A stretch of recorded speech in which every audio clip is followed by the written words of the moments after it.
क्या आप एक ऐसा राज जानने के लिए तैयार हैं जो सदियों से दबा हुआ है?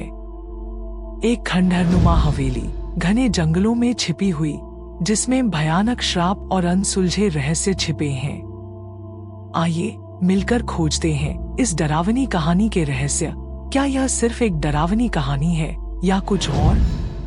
सब्सक्राइब करें और जानें कि क्या इन दोस्तों की दोस्ती अंधकार को मात दे पाएगी या खुद अंधकार में खो जाएगी।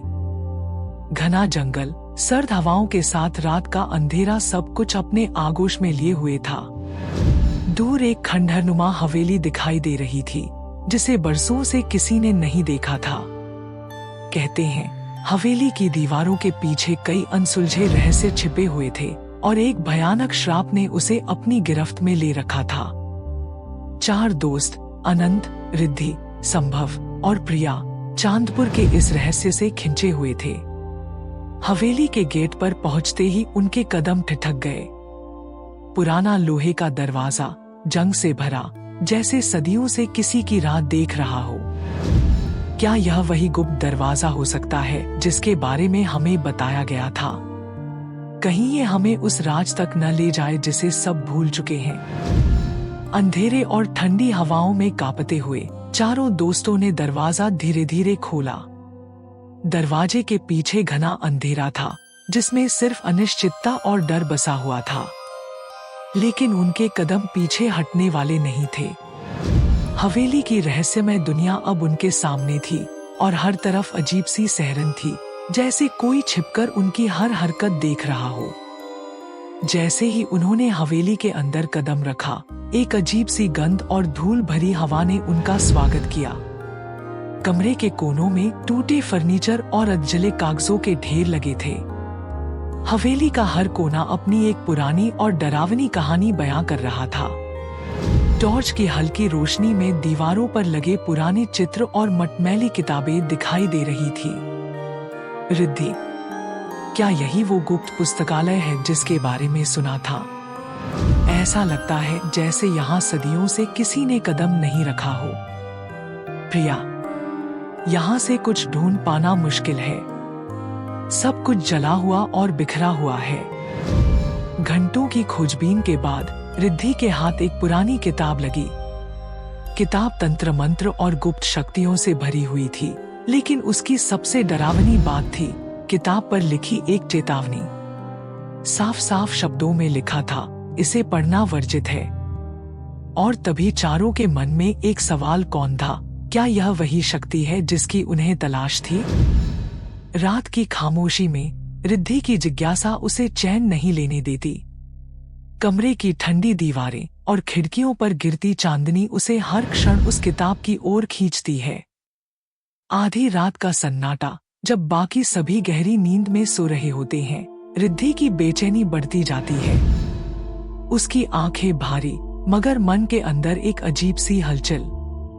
वह अपने बिस्तर से उठकर धीरे से कमरे के कोने में रखी उस पुरानी किताब को फिर से उठा लेती है। हवा जैसे थोड़ी भारी हो जाती है और कमरे का तापमान गिरने लगता है। अगले दिन रिद्धि ने अपने दोस्तों को बताया कि उसने मंत्र पढ़े, लेकिन कुछ नहीं हुआ। दोस्तों ने थोड़ी राहत की सांस ली, लेकिन तभी हवेली के श्राप की असली शक्ति ने अपना खेल शुरू किया। धीरे धीरे रिद्धि के व्यवहार में बदलाव आने लगा। उसके मन में अजीब से गुस्से और हिंसा के भाव पैदा होने लगे। वह छोटी छोटी बातों पर भड़कने लगी। उसके चेहरे पर एक अजीब सी नकारात्मक ऊर्जा दिखने लगी। हवेली का श्राप अब उसकी आत्मा को जकड़ने लगा था।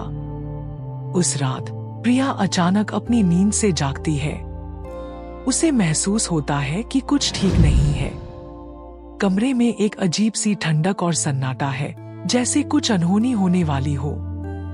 वह कमरे से बाहर जाने की कोशिश करती है, मगर जैसे ही दरवाजा खोलती है, खुद को एक घने, डरावने जंगल में पाती है। वह हक्का बक्का रह जाती है। काले पेड़ और उनके बीच आदिवासी लोग एक अजीब, भयानक नृत्य कर रहे हैं। उनकी आंखें बिना पलक झपकाए जैसे प्रिया को घूर रही हों। हर चीज में एक भयानक अजीबपन था, जैसे वह किसी और ही दुनिया में आ गई हो। रिद्धि अब वह रिद्धि नहीं रही। हवेली का श्राप उसे पूरी तरह जकड़ चुका था। वह अब अपनी ही दोस्त को नहीं पहचान पा रही थी। उसके मन में सिर्फ हिंसा थी और वह किसी भी हद तक जा सकती थी। क्या यह सब हकीकत थी या फिर हवेली का कोई डरावना छलावा? क्या प्रिया ने वाकई अपनी दोस्त को मार दिया या फिर यह श्राप की कोई चाल थी? जैसे ही रिद्धि का खून जमीन पर गिरा, हवा अचानक से शांत हो गई। क्या यह अंत था या श्राप की असली शुरुआत? हवेली का श्राप अभी भी जीवित था। यह अंत नहीं था, बस एक नई शुरुआत थी। हवेली की दीवारों में छिपी पुरानी ताकतों ने अब अपना असली रूप दिखाना शुरू कर दिया था। वह श्राप जिसे सदियों पहले कैद कर दिया गया था, अब धीरे धीरे जाग रहा था। उन शक्तियों की भूख अभी शांत नहीं हुई थी, यह सिर्फ शुरुआत थी। वह शक्ति जो रिद्धि के शरीर में समा चुकी थी, अब भी हवेली के भीतर जीवित थी। रिद्धि का शरीर गिर गया, लेकिन उसका आत्मा अब हवेली के हिस्से में बदल चुकी थी। यह श्राप समय की सीमा से परे था। जिस तरह से रिद्धि ने उसे अनजाने में जागृत किया था, अब उसकी प्यास और भी तीव्र हो चुकी थी। यह श्राप खत्म नहीं हुआ था। प्रिया को महसूस होने लगा था कि जो उसने अभी अनुभव किया है, वह असल में एक खेल का हिस्सा मात्र था। हवेली की भूतहा ताकतें अब पूरी तरह जाग गई थी। वे सिर्फ रिद्धि की मौत से संतुष्ट नहीं थी, वे और ज्यादा चाहती थी। यह खेल अभी खत्म नहीं हुआ था। रिद्धि की आत्मा अब हवेली की दासी बन चुकी थी। वह अब केवल अपने दोस्तों के लिए खतरा नहीं थी, बल्कि हवेली की नई रक्षक बन गई थी। उसकी आत्मा और हवेली का श्राप अब एक हो चुके थे। हवेली की शक्ति ने उसे जकड़ लिया था और अब वह प्रिया और बाकी दोस्तों की ओर बढ़ रही थी। हवेली का श्राप अब प्रिया के लिए भी एक भयानक वास्तविकता बन चुका था। वह फंस चुकी थी उसी श्राप के घेरे में जो सदियों से जीवित था। हवेली अब एक मकड़जाल बन गई थी और हर कदम उसे और गहराई में खींच रहा था। यह अंत नहीं था, बस एक नई शुरुआत थी। हवेली का श्राप अभी भी जीवित था। जो कोई भी उस दरवाजे के भीतर कदम रखता, उसका भाग्य पहले से ही तय था। प्रिया, जिसने मंत्रों के खतरों को नजदीक से देखा था, खुद को एक भयावह स्थिति में पाती है। उसे हवेली की शक्ति का एहसास हो चुका था, लेकिन यह केवल शुरुआत थी। हवेली की दीवारें छिपी हुई ताकतों के साथ अब खुलकर अपना असर दिखा रही थी। वह जंगल में अकेली थी, जहां चारों ओर आदिवासी नृत्य कर रहे थे। अजीब मूर्तियों की आंखें उसे घूर रही थी। जैसे ही उसकी नजर पेड़ से उल्टी लटकी रिद्धि पर पड़ी, प्रिया का दिल दहल गया। रिद्धि का चेहरा खून से सना हुआ था और उसकी आंखें भयानक लाल रंग में जल रही थी। भय से कांपती हुई प्रिया ने वहां से भागने की कोशिश की, लेकिन हवेली की शक्ति इतनी आसान नहीं थी। प्रिया ने देखा कि उसकी ही दोस्त अब उसकी दुश्मन बन चुकी थी। रिद्धि ने अचानक प्रिया पर हमला किया, जैसे कि हवेली की आत्माएं उसे नियंत्रित कर रही हों। आखिरी समय में प्रिया ने खुद को बचाने के लिए रिद्धि को धक्का दे दिया और उसका सिर एक कुल्हाड़ी से टकराया। खून का फव्वारा छूट गया और प्रिया की आंखों के सामने अंधेरा छा गया। क्या प्रिया ने वाकई अपनी ही दोस्त को मार दिया, या यह हवेली का छलावा था जिसने उसकी मानसिक स्थिति को विकृत कर दिया था? हवेली का श्राप अब समाप्त हो चुका था, लेकिन उसके निशान सदियों तक उनके मन में रहेंगे। रिद्धि और प्रिया ने एक दूसरे का हाथ थामे उस काले अंधकार से बाहर निकलने का साहस जुटाया। हवेली की दीवारें अब चुप थीं, लेकिन उनकी कहानी हमेशा के लिए जीवित रहेगी।